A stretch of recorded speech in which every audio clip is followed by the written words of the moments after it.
Thanksgiving is upon us, which means tons of Thursday football. This week, wide variety of games, many of which will be complete blowouts. Starting things off, Green Bay Packers head on up to Detroit, and come on, man, you may have beaten the Chargers, but we know who you are, Green Bay Packers. We know who LaFleur is, we know who Love is, we know who your receivers are. You are not beating the Detroit Lions at home on Thanksgiving. Jared Goff, Jahmyr Gibbs, David Montgomery, Sam Laporta, each of them is going to be grabbing one of those turkey legs off that thing and taking a big old bite after this game. It's going to be a smoke show there. Also, Hutch probably tallies a few sacks, gets that number up to close to the 10 sacks on the year, chasing our good pal Kayvon Thibodeau. Kayvon Thibodeau is the least impactful sacks I've ever seen, by the way, but that's neither here nor there.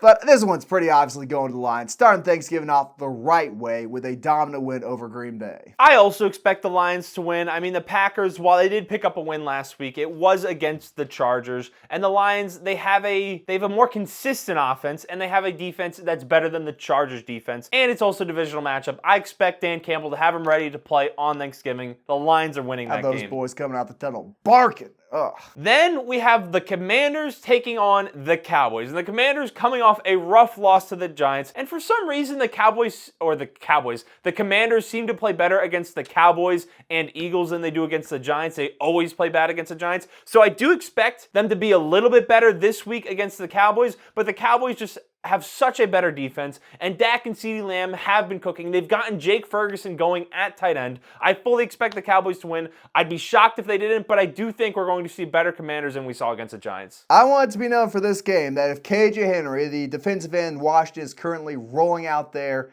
who actually has been playing fairly well, should have had a sack against Mac Jones, which was an egregious penalty, had a sack and a half against Tommy DeVito last week. If he gets a sack on Tyron Smith, I want it to be known that I am better than Tyron Smith. Because I played KJ Henry in high school, number 9 ranked player in the country. 2 tackles all game, no sacks, pancaked him once. If I'm able to do that, but Tyron Smith gives up a sack to KJ Henry, I want on the record, I'm better than Tyron Smith. Dallas, you have my number. But yeah, the Cowboys are winning that one, as much as I'd like to say otherwise. On to the 49ers facing off against the Seahawks. A battle for NFC West superiority. And the 49ers definitely have the edge in this matchup, have beaten them the last 2 times, looked dominant over them. But I'm feeling a little Thanksgiving magic. I'm thinking Brock Purdy in his 2-bedroom apartment with his offensive line roommate. They ate a little bit too much turkey the night before. They're slow out there. They give up a few sacks. Purdy can't escape the pocket that well. The receivers aren't getting open. Kind of looks like what the Chiefs looked like this week against the Eagles. Kittle, not a real factor. Seahawks offense is going to come out and click. Our good pal, Zach Charbonnet, Michigan and California, man, is going to come have a dominant performance in the absence of Kenneth Walker. I'm feeling the Seahawks upsetting the 49ers. I got confidence in the West Coast Dirty Birds. As much as I would love to see the Seahawks be dominant, I don't think that's going to happen. I'm not all that impressed. I like Kenneth Walker a lot more than I like Zach Charbonnet. And Geno Smith has that elbow injury he's dealing with on a short week. We don't know how injured he's going to be, how good he'll look, and if Drew Lock takes the field, you know the 49ers if Drew Lock takes the field, lost cause. So I'm taking the 49ers in that one. I think the Seahawks are going to struggle with a few key injuries and also being on a short week. Next we have Friday Night Magic, Black Friday game. Dolphins taking on the Jets. The Jets, they're a lost cause at this point on the offensive side of the ball. Tim Boyle is going to be taking the field at quarterback. Connecticut legend Tim Boyle. He is a horrific passer at all levels. In college, he had more interceptions than he had touchdowns. I'm not quite sure how he got a job in the NFL. He set the record for quarterback vertical. In the NFL, he also hasn't been good. So unless they plan to just run strictly read option with, which I don't even know how good. I haven't watched a lot of Tim Boyle. I got to be honest. I just know he's not all that great. You mean to tell me you're not watching Tim Boyle film in preparation for a Miami-New York matchup on Black Friday? That's not what you're doing over Thanksgiving. He can't be that much better. I don't want any more turkey. I'm trying to watch the Tim Boyle highlights here. I don't see the Jets winning. The offense is just, Garrett Wilson, they can't even get him the ball with whoever's playing quarterback, even when it's Zach Wilson. Now, maybe it's a closer game just because of how good the Jets' defense is, but the Dolphins should win. The Jets remind me a lot of Iowa football, come to think of it. Terrible offense, can't score where they want, but that defense just drags opponents down with them. Have you watched any Iowa football games this year? I've not. They're all great. They had 2 safeties last week against somebody. I think it was Nebraska, I'm not sure. Won 15-13. That was one of the highest scoring conference games they've had all year. Iowa football is a fantastic viewing experience. I advocate that to all the fans out there. Forget Michigan, Ohio State this weekend. Watch whoever Iowa's playing.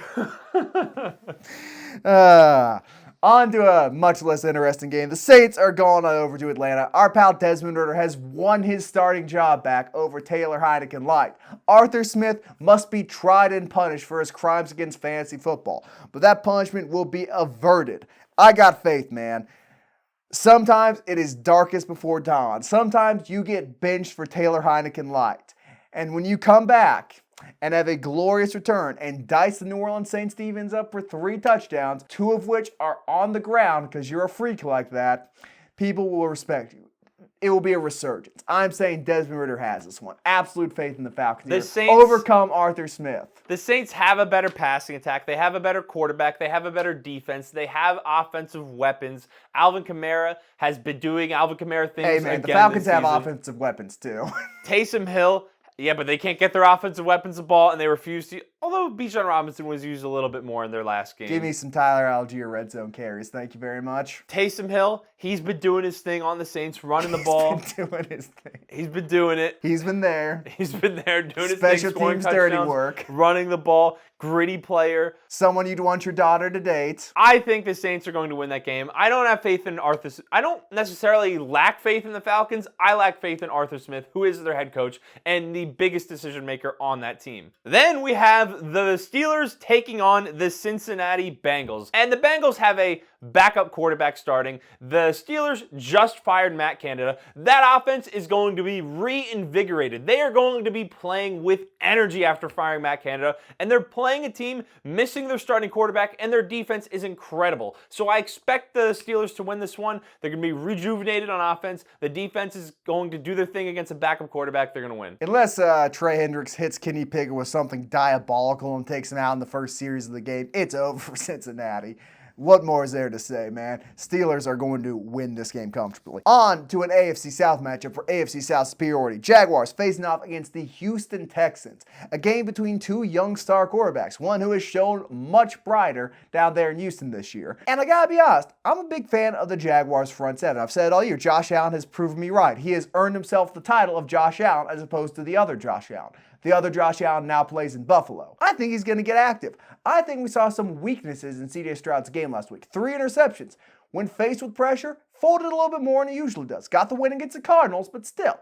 I think that defense is going to be enough to get them the win. I don't think Trevor's going to be particularly special offensively, but at the end of the day, if you can consistently generate pressure on a young quarterback, that young quarterback is going to have a hard time beating you. Maybe Tunsil shows out and stonewalls Allen all game, but I am betting that pass rush is able to do enough to disrupt Stroud and get the ball in Trevor Lawrence and, more importantly, Travis Etienne's hands. Give me the Jaguars on the road. Well, ironically, last week I said Trevor Lawrence thinks he's more athletic than he actually is, has 2 rushing touchdowns, and I say they can't get Calvin Ridley the ball, and then he's finally scoring touchdowns for the Jaguars. So maybe just shut up.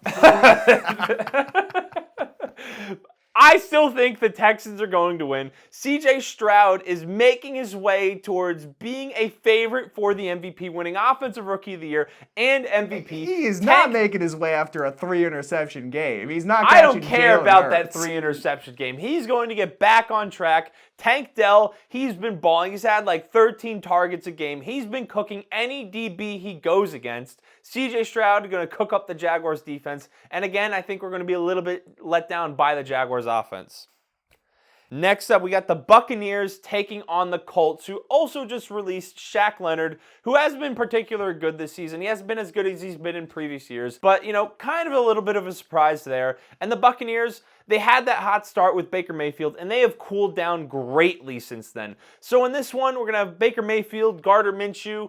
I think it has the potential to be a very close game, but I am going to go with the Buccaneers because I believe slightly more in their passing attack than I do the Colts passing attack. We love our plucky quarterbacks with scruffy facial hair. I'll give it to the Bucs. Mike Evans is on pace for 1,300 yards and 1 billion touchdowns this season. He's going to get out and active against that Colts secondary. On to a game we talked a little bit about in our last video. The New York Football Giants are squaring off against the New England Patriots.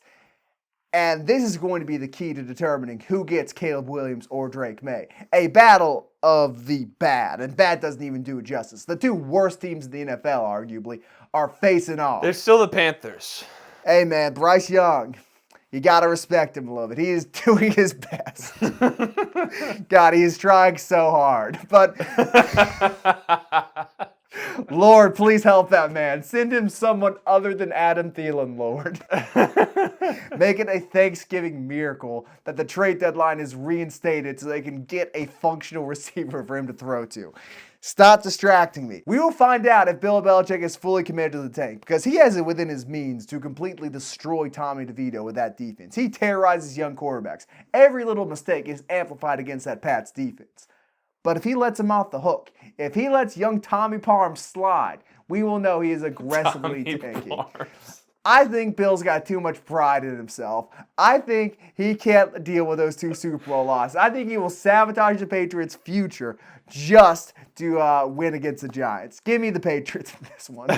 I think this game is going to look a lot like the Jets-Giants game. This is the game I'm watching, by the way. It's going to look a lot like the Jets-Giants game we saw a couple weeks ago where there were 15 punts in the first half. Like you said, the Patriots have the ability to completely shut down Tommy DeVito. If there's no collusion going on and tanking for draft picks, I expect the Patriots to win. But the Giants' defense has been solid. If they kick more field goals, entirely possible, but I would favor the Patriots. Let's hear it for the special teams. And then we have the Panthers, speaking of Bryce Young, taking on the Tennessee Titans. And as a Giants fan who, part of me is rooting for the Giants draft pick, I need the Panthers to win this one. Do I think they'll win? I don't, because they're playing the Titans, who still have Derrick Henry, who hasn't had a good game in a couple weeks. And I think this is the game we see vintage Derrick Henry. He's going to go for about 136 yards. So he's going to get confused. He's playing an NFC South team. He's going to think he's playing an AFC South team this week. Is that what we're saying? That's what we're going with. I think he's going to have a cool 136, 137, 1 or 2 touchdowns. Might have a reception for 30 yards on a screen in there. He's going to have a great game, and the Titans are going to win. Jeffrey Simmons has more receiving touchdowns than Derrick Henry does this year. He's a big man with big hands. Great for catching balls. Great for catching balls. Talented guy. I wish I had hands like that. Los Angeles Rams squared off against the Arizona Cardinals. And they got a little bit of fire in their bellies down there in Arizona. 1-score loss to a competent Texas team. But at the same time, man, those Rams, sneaky good. People keep counting them out. Matthew Stafford back in the saddle. He looks old. He looks hurt. But he is still a wily veteran. He's still got Puka Nacua. He's still got Tutu Atwell. He's still got Cooper Kupp. He is still going to be able. Is hurt. He does not have Cooper Kupp. How badly hurt is he? I don't think he's playing. I could be. Well, if Cooper Kupp plays, I'm giving it to the Rams. If he doesn't, I'm giving it to the Cards. Who is watching this battle for last place in the NFC West? Be real with yourself. We have Tommy DeVito. As a Giants fan, I will be paying attention to the outcome of this game. And you talked about the Rams being sneaky good. The Cardinals are also sneaky good. With Kyler Murray back, they have been reinvigorated. They remind me a lot of the Lions a couple years ago, where they're staying in games. They don't have that great of a roster. And you see that they have a lot of potential there. They just need the pieces. So I'm picking the Cardinals to win this one. They just downgraded quarterback a few weeks ago. So. Oh, okay. Then we have Cleveland taking on Denver in Denver. And this is a game Denver wins. Cleveland doesn't have their quarterback. Denver's defense has only been heating up. Denver has been, now you do have to face the Cleveland defense, and that could pose some problems for Russell Wilson, but I do think they're going to win. I think they're going to be able to score enough points, and I do think their defense is going to give DTR problems. You think DTR is going to be a little bit flustered? I'm predicting a pick 6. Someone's throwing one. It's happening. I don't know which team, a team wearing orange perhaps, but a pick 6 will be thrown this game. Give me the Broncos. I hate the Browns. I'm biased, so there you go. Monday Night Football, Chicago Bears traipsing on over to the Minnesota Vikings. Josh Dobbs, still probably no Justin Jefferson. He is probably going to wait till after the bye week to come back against the Raiders. And I'm giving this one to the Vikings. They are so much better defensively. And Justin Fields has some areas of strength. He can throw the deep ball and he can run. But if you want to beat the Vikings defense, you have to be able to stay on schedule, throw to the flats, throw checkdowns. And we both know Justin Fields can't do that. Let's be serious here. If he can't do it with his legs, he ain't doing it at all. If he can't do it with a massive throw downfield to an open DJ Moore, he ain't doing it at all. We're going to see vintage domination in this game. Dobbs doing a little bit of cooking. If he can stand up to the Bears blitz, I think the Vikings are going to have a great offensive game. Give me the Minnesota Vikings at home, 7-5. Well, the Bears are one of those teams that their record is not all that great, but they've been in close games this season that they should have won, and then they just blow it. When they have Justin Fields, they have a chance to win, but I'm still going to favor the Vikings because just this past week, they're in the game, they're beating the Lions the entire game. The Lions should not have won that game, and the Bears, they blow it. So if they're up at any point against the Vikings, you can have no faith in them and their ability to hold the lead. Matt Eberflus, not the greatest coach in the NFL, praising his defensive coaching right after they blow a two-touchdown lead, right? It was a generous 2-score lead. Yeah. It was a big lead, and he's praising his play calling and coaching and blaming it on the players.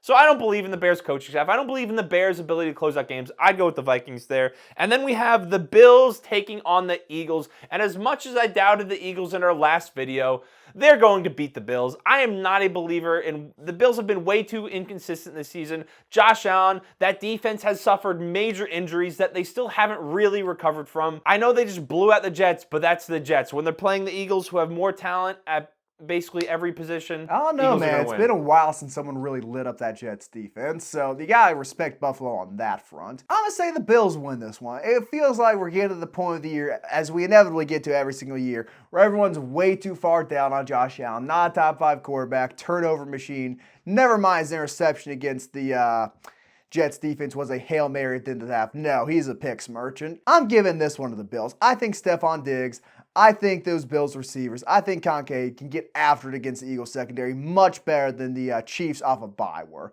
Give me the Bills in this one. A little bit of upset action. Kincaid. However you say his name. Kincaid. Whatever. So I got 2 in a row. Ravens taking on the Chargers. And the Chargers, if Brandon Staley isn't fired by this game, they stand no chance. He keeps saying, no.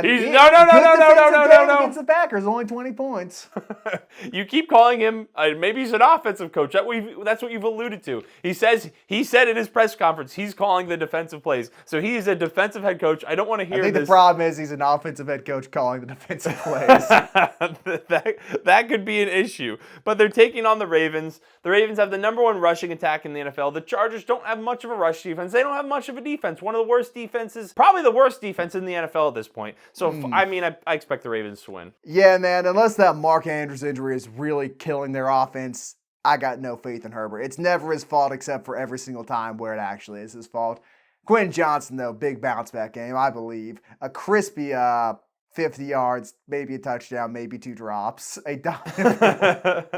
He's a taller Jalen Reagor. It's a valuable skill to beat. It's being tall and being fast. Not many people can say they're that. Oh, boy, he may be cooked. You're admitting it now. He might be cooked. I'm not saying it is, but there's a chance he has been left on the pan a bit too long.